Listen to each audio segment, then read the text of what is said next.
欢迎收看今日加州。首先来看今天新闻有哪些主要内容。南加本周高温大风，未来4天火灾风险高。SB 82提案轻化重罪，检察官组织呼吁撤除。洛杉矶市长批准游民条例，住宅遭涂鸦破坏。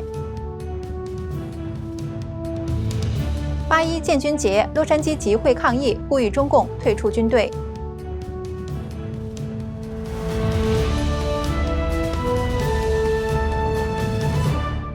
首先带你关注，美国国家气象局在上周6宣布，本周一到周四，南加州将出现炎热干燥的天气，最高温度将达到华氏105度。根据美国国家气象局发布的消息，本周一至周四，预计南加州的内陆山谷、山脉和沙漠将出现炎热、干燥和多风的天气，易燃的植被会出现异常干燥的情况。根据气象预测，内陆地区的湿度水平在周一可能降到5%至15%之间，海岸地区每天下午至晚间的风速预计将达到每小时20至35英里，羚羊谷山路附近的偶发阵风可达到每小时40英里。气象人员表示，类似情况很可能从周二持续到周四。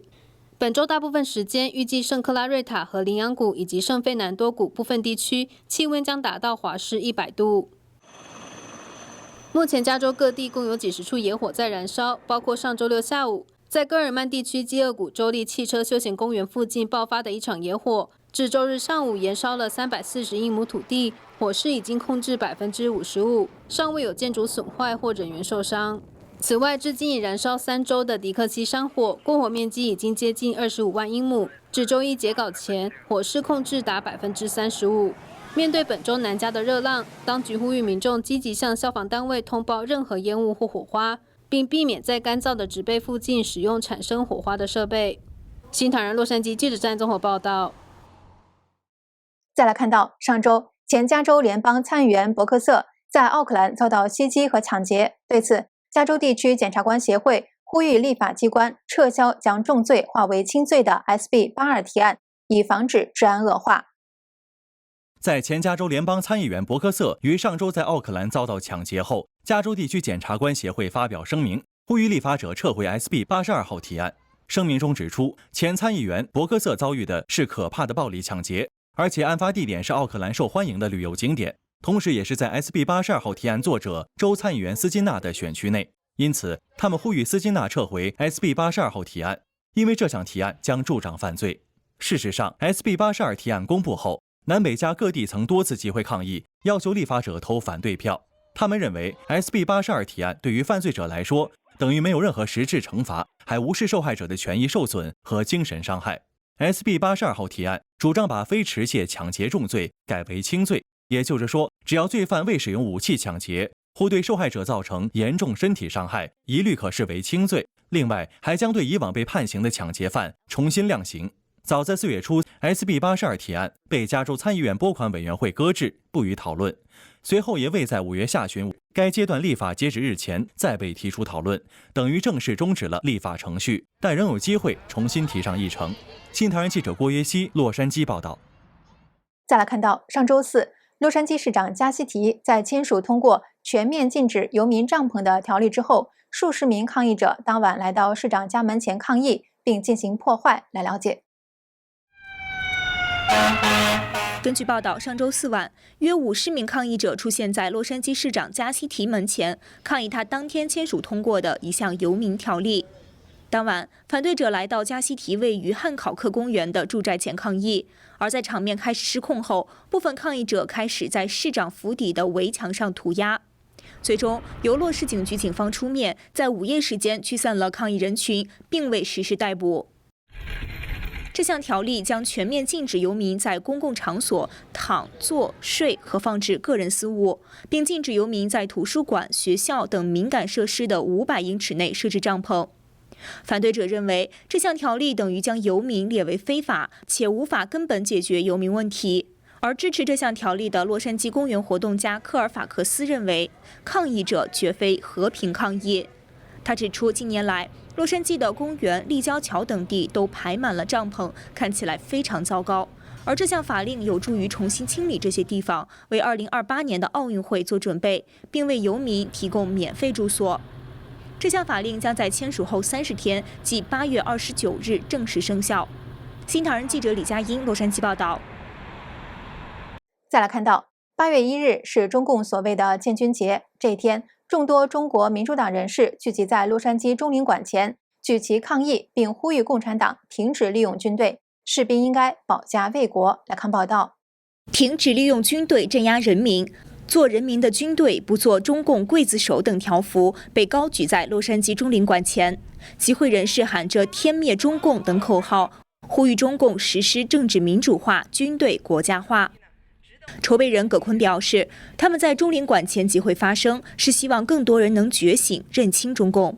无论是从西藏、新疆，到到香港，还是到现在的内陆，去年的武汉，今年的郑州，就是7月20号这场洪灾，无数的这个生命无辜的逝去，这都是因为专政和暴权。所以呢，我们也可以通过郑州目前的这个百姓们他们的反应，他们去献花，都能看出来人民在觉醒。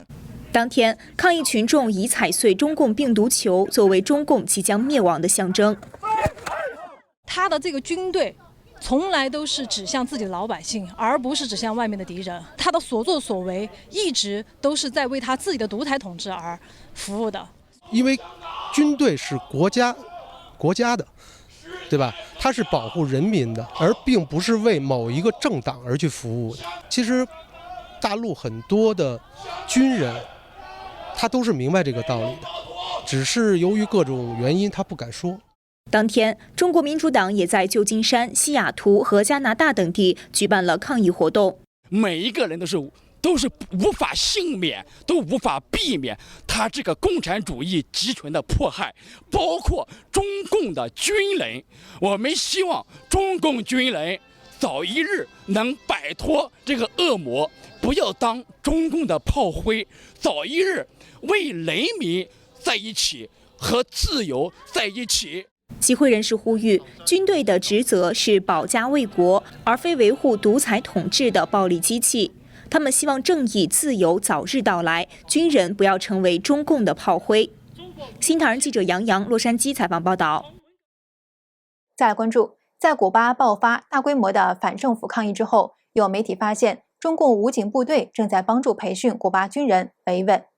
古巴独立媒体上周四发布的照片显示，被称为黑色贝雷帽的古巴国家特种部队新兵正在与中共的武装警察一起训练，而武警正是中共在新疆、西藏和香港镇压抗议者的维稳主力。报道并没有说明照片拍摄的具体日期，但指出拍摄的地点位于哈瓦那省的一处郊区。有分析指出，中共武警部队在古巴的存在，表明中共与古巴之间的合作比外界看到的更密切。由于美国关塔那摩军事基地也位于古巴，因此也成为美国与中共交锋的另一个前线。欢迎回来。在刚刚过去的周末，美国科罗拉多州格里利市观众终于迎来了期待已久的神韵。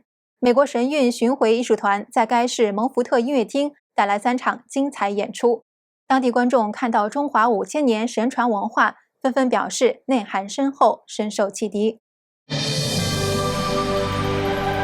周末神韵的演出，每当大幕拉起，音乐厅里掌声响起一片。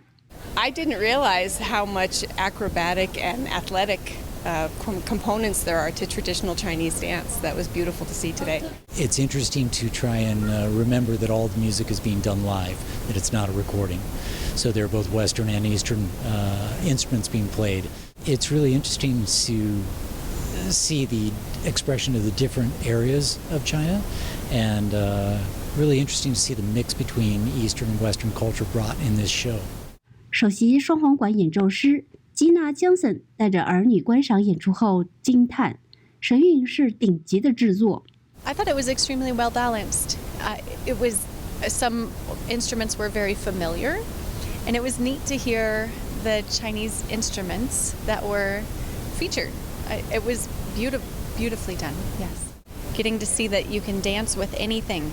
You can dance with brooms, you can dance with napkins, you can dance. It was really very artful and extremely well done. I loved the balance and learning about the culture, how balanced between fast and slow and strong and soft, and that was really educational. 神韵无法在中国演出，因为其中有描绘中共迫害自己民众的节目。 I think it's so important to get past the political problems that China's been having and make everyone remember how much richness there is to the culture and how important that is to the rest of the world. Very hopeful, and I love the kindness that they showed, and in the midst of persecution in some of the scenes, and just it was very beautiful. Very, very beautiful. It's a good reminder that we're all connected, no matter what culture we come from. And so to be reminded that there can be heaven here on earth with all of us together is really beautiful too. 新唐人旧金山记者站，科罗拉多州格利里采访报道。感谢您收看今日加州，再会。